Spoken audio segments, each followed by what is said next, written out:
Les affaires publiques n'ont plus de secret pour lui. Les vrais enjeux.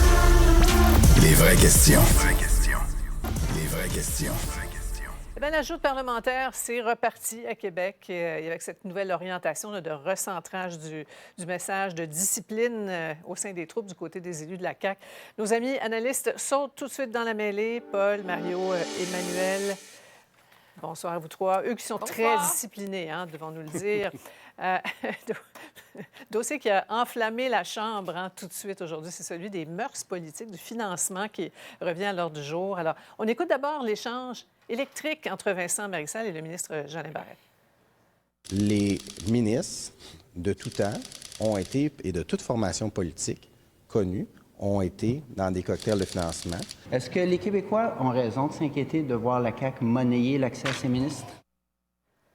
Bon, ça a chauffé un petit peu après cette question. Alors, les cocktails de financement de 100 $ pour avoir accès à un ministre, là, est-ce qu'il faut arrêter ça? Mario? Non. Non. Et sincèrement, c'est un dossier, là. Non, mais c'est un dossier absolument ridicule aujourd'hui de l'opposition. Sincèrement, là, ridicule. D'abord, 100 $, faut dire que ça, c'est la réforme récente. En 1977, René Lévesque a nettoyé le financement des partis politiques. Puis il a dit, il n'y aura plus de dons des compagnies, ça va être juste des particuliers. Puis il avait mis les dons à 3 000. Puis là, après, la commission Charbonneau, on a été traumatisés, on a ramené ça à 100. Mais en dollars de 1977, de la réforme Lévesque, ça équivaut à 22 $. Avec 100 $ aujourd'hui, un couple va plus manger au Saint-Hubert. Là. Les actions sont donc, en c'est baisse. des dons, c'est des petits...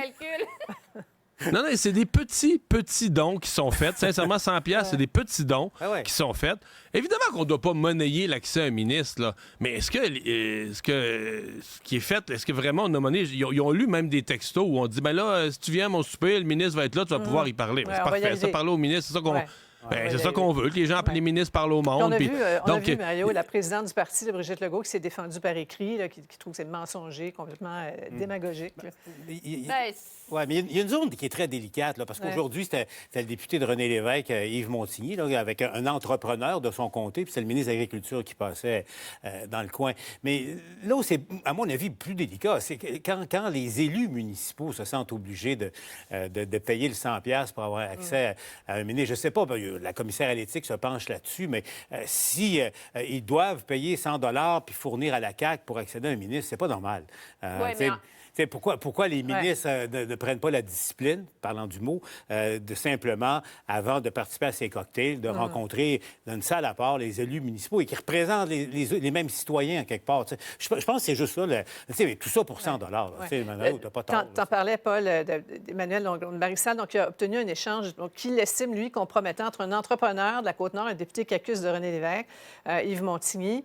On voit l'échange sur le... Bon, je sais qu'on n'a pas toujours fait ce que tu voulais, mais c'est une belle occasion de parler à un ministre. Toi, tu y vois un stratagème mis sur pied par la CAQ, un système de monnayage de l'accès au ministre? Stop. Je suis retournée voir ce que ça veut dire, stratagème, dans le dictionnaire. Une ruse habile, bien combinée. Les dons des maires à la CAQ, là, c'est 3 % de leur financement. Donc, la ruse n'est pas habile parce qu'on en parle sur la place publique, puis elle n'est surtout pas bien combinée parce qu'elle n'est pas assez lucrative pour valoir la peine. Là. Je veux dire, la réalité, c'est qu'en plus, la CAQ a recensé qu'il y a 1000 maires qui ont été rencontrés à différents moments pendant l'année par des ministres à droite et à gauche. Donc, sérieusement, là, il n'y a pas un maire au Québec qui est obligé de donner 100 $ à la CAQ pour pouvoir rencontrer. Il y a une maladresse affligeante, OK, qui mérite d'être dénoncée de la part de ces députés qui ne savent pas naviguer les lignes politiques essentielles. Et c'est la raison pour laquelle la commissaire à l'éthique fait enquête. Mais des cocktails de financement, là, pourquoi tu invites un ministre? Parce qu'un ministre, c'est une vedette. Puis pourquoi le monde, ils vont dans des cocktails de financement? Bien, c'est pour rencontrer des ministres. Mais de là à s'imaginer qu'en donnant 100 $, le ministre, il va approuver plus vite le projet de 2 millions pour bâtir une digue dans ta ville. Là. Sérieux. Mario, le chef du PQ était très loin aujourd'hui, plus loin que les recommandations de la commission Charbonneau. Pour lui, plus du tout de cocktail. Là. Est-ce qu'il lave trop blanc, là, j'imagine? Là? C'est ridicule. Sincèrement, c'est loufoque. Là. Ah ouais? Avec ses ministres... un ministre ferait un super spaghetti dans son compte à 50 $, puis il ne pourrait pas y aller lui-même. Là, c'est comme... Je ne sais même plus de quoi on ils parle. font des rassemblements partisans, puis là, ils passent ramasse le chapeau, comme dans le temps de Marcel Léger puis de René Lévesque. Là, bon. Non, mais c'est... Puis quelque part, c'est terrible de dire ça, parce que c'est comme laisser entendre que les 125 élus à l'Assemblée nationale, c'est toutes des croches chez les bars. C'est du monde que tu pourrais... Peu importe le parti que tu pourrais acheter pour 100$, peut-être 50$. Moi, c'est des gens que je connais, c'est des gens qui sont généralement honnêtes, sont pas achetables pour 100$. Et en passant, puisqu'on parle de financement politique, je rappellerai quand même que quand je disais tout à l'heure là, la limite de 100$, ça veut dire que les partis ramassent plus d'argent dans le monde, là, par des dons, par leur campagne de financement. Les gens se demandent à la maison, mais où est-ce qu'ils prennent leur argent? Bien, c'est les contribuables qui payent. On est la seule place sur Terre. Il n'y a pas une autre province canadienne, il n'y a pas un autre pays sur Terre, croyez-moi, là. Pas un autre pays où c'est le gouvernement, c'est l'État qui signe des chèques aux partis politiques à coût de 100 000$ puis de millions. Les partis politiques ici vivent au crochet des contribuables. C'est aussi ça. Puis là, il y en a qui veulent soit encore pire, qu'il n'y ait plus de dons pantoute. Puis, Mais moi, je suis pas surprise que Paul Saint-Pierre Plamondon soit allé dans cette surenchère angélique. La réalité, c'est que c'est la cause du PQ, cette affaire-là. On en parle maintenant, mais ça fait depuis 2020 qui sont stickés là-dessus, qui sortent des nouvelles là-dessus, qui fassent croisade contre ça. Moi, le risque que je vois interdire aux ministres d'aller dans des cocktails de financement, à un moment donné, c'est que là, qu'est-ce qu'on va faire? On va mettre les ministres sous une bulle. Ils vont rencontrer des gens dans des chambres de commerce, dans des organisations, puis à la foire là, du petit village là, la fin de semaine. Mais on ne va pas leur faire confiance. Là.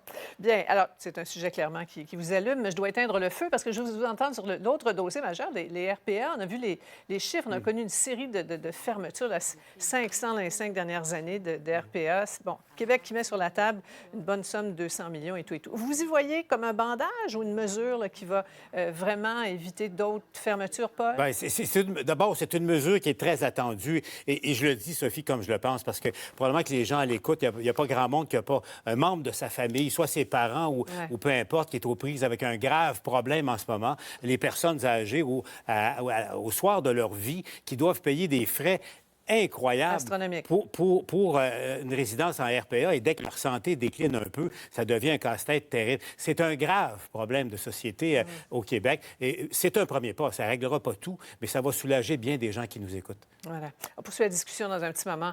Il sera question de la Caisse de dépôt qui abandonne l'étude du prolongement du REM sur la Rive-Sud vers Longueuil. Restez avec nous.